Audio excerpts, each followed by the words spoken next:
Have you seen this before?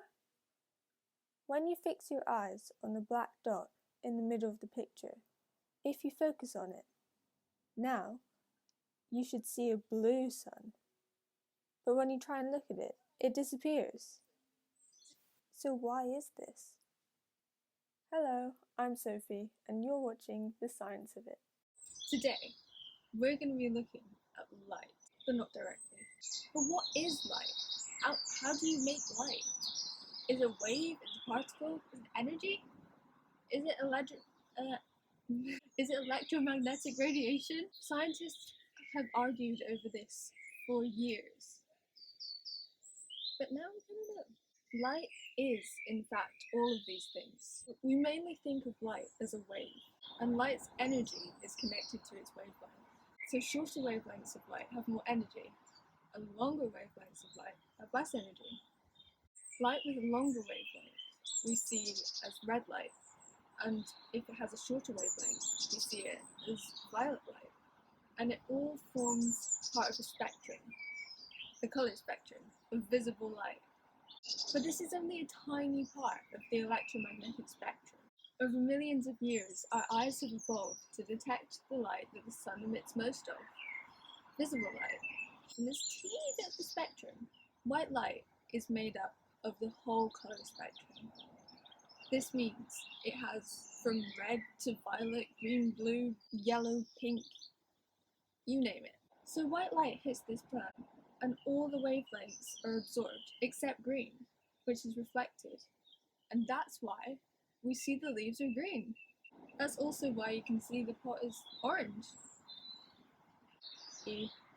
But instead of reflecting green light, now all the colours are absorbed except orange light. But what about black and white? You see, white objects reflect all different colours of light, the whole spectrum. And that's why we see them as white. In a similar way, black objects absorb all the colours of light. But that's not the whole story. We're told in art lessons that when you mix red, blue and yellow, you get a kind of brownish colour. It's the same when you mix green and red. But what about light? I took the same green and red paint, and when I spin them, you can see we get this kind of yellowy orange colour. So why is this? To find out, we'll have to look a bit more at the structure of the eye.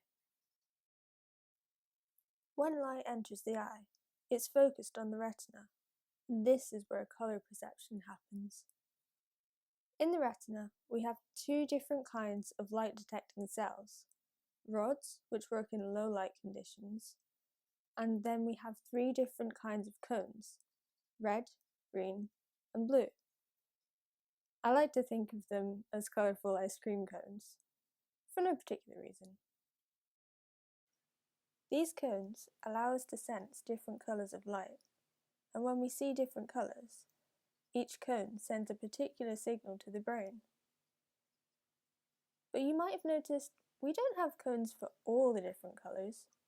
I mean, what about yellow? Yellow light has a frequency somewhere in between red and green.